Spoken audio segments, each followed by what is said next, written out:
Imagine waking up one morning and discovering that the economy has become incredibly productive. Companies are producing more goods than ever. Businesses are making more money.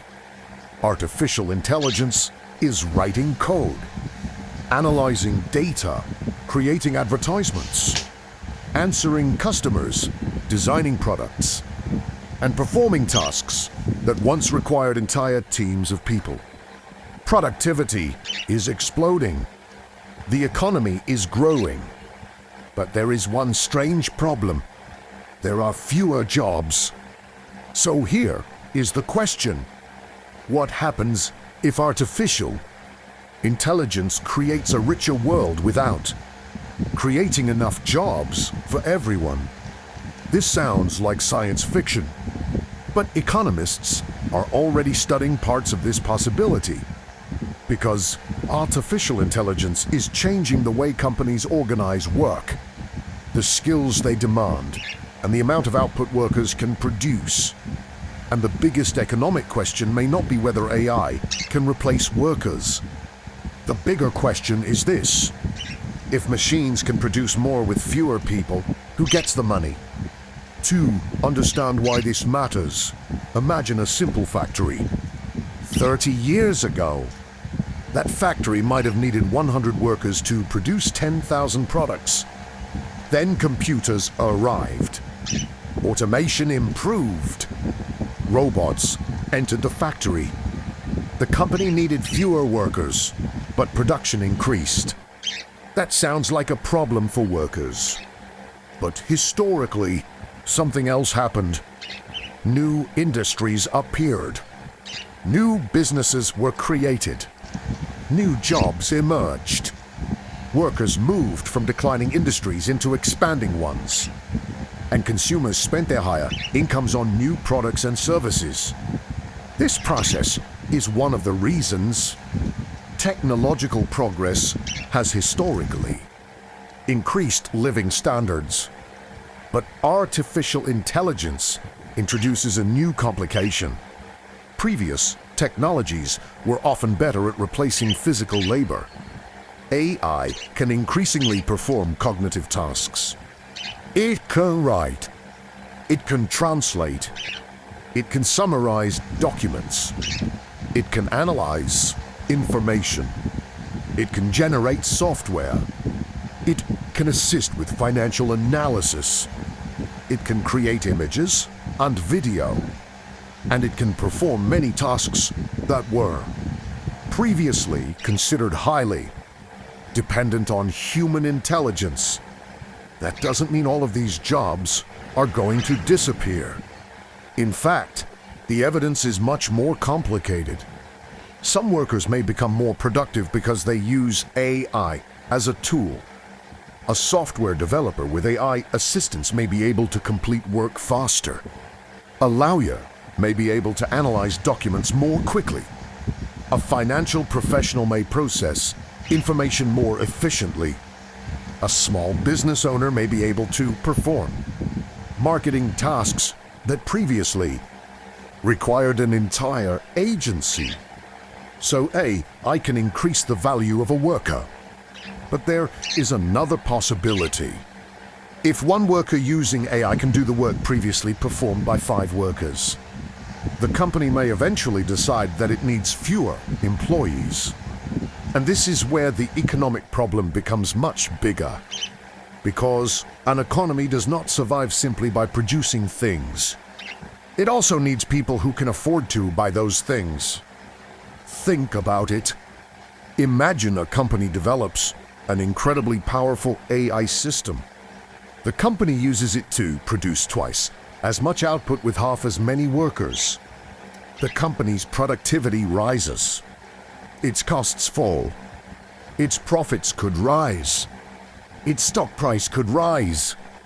Its products could become cheaper. From the company's perspective, this can look fantastic. But what happens to the workers who were replaced? If they find new, better-paying jobs, the economy can adapt.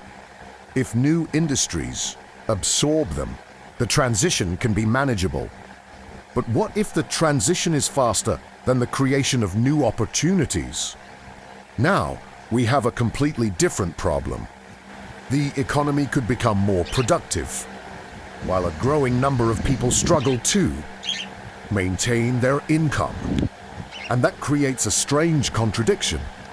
More production, more technology, more corporate profits, but potentially weaker purchasing power for part of the population.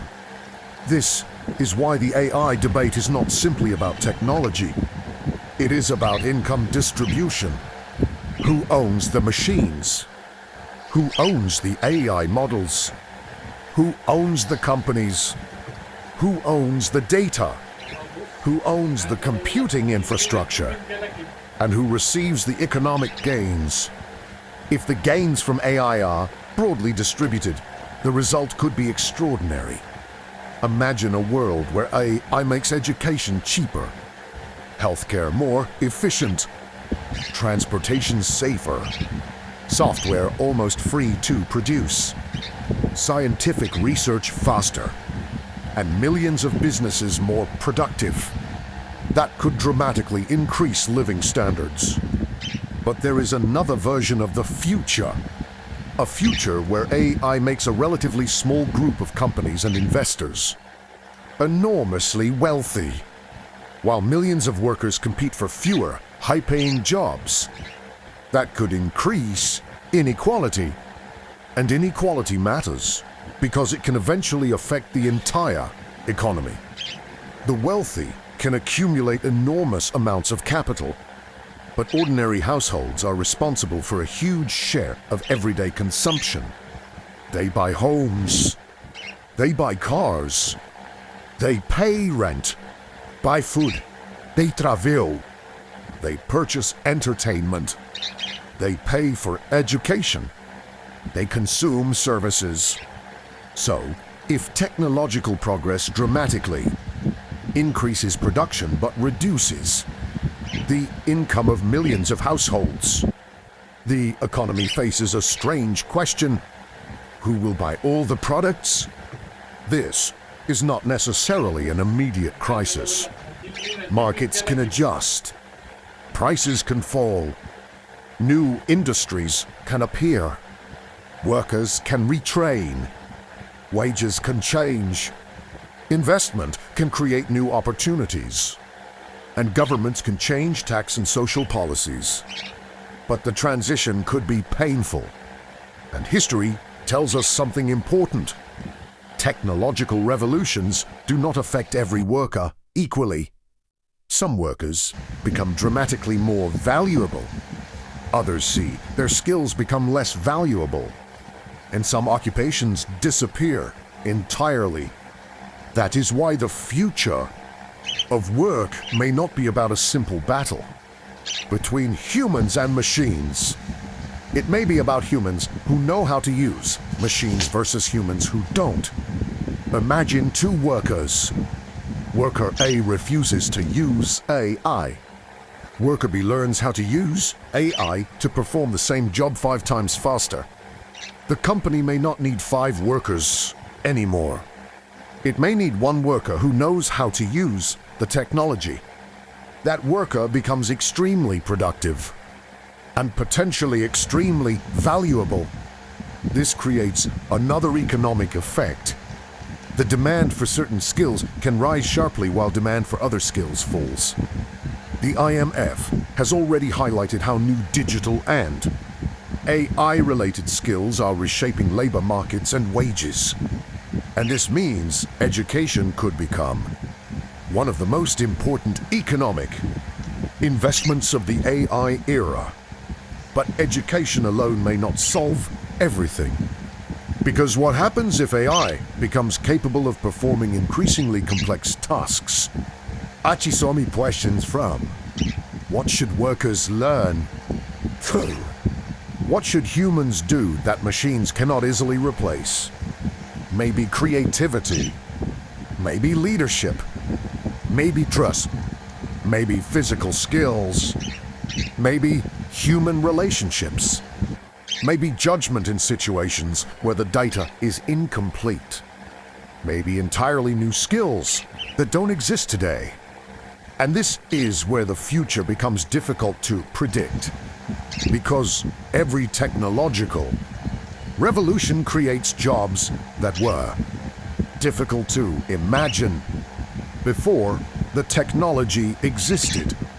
Think about the jobs created by the internet: social media managers, app developers, cybersecurity specialists, cloud engineers, content creators, e-commerce specialists. Many of these occupations barely existed in their modern form a few decades ago. AI could do something similar. It could create entirely new industries, entirely new services, entirely new professions. The problem is that we don't know whether those new opportunities will appear quickly enough, and we don't know whether the workers losing their old jobs will have the skills needed for the new ones. That creates what economists call a transition problem. The economy may eventually become more productive, but getting from the old economy to the new economy could be painful. And there is another issue that is rarely discussed. What happens to government revenue? Governments collect enormous amounts of money through taxes on income, payroll, consumption, and business activity.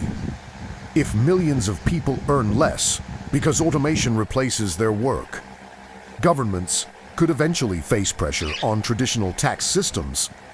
At the same time, companies benefiting from AI could become more profitable. That could create political pressure for governments to change the way they tax economic activity. Maybe taxes on corporate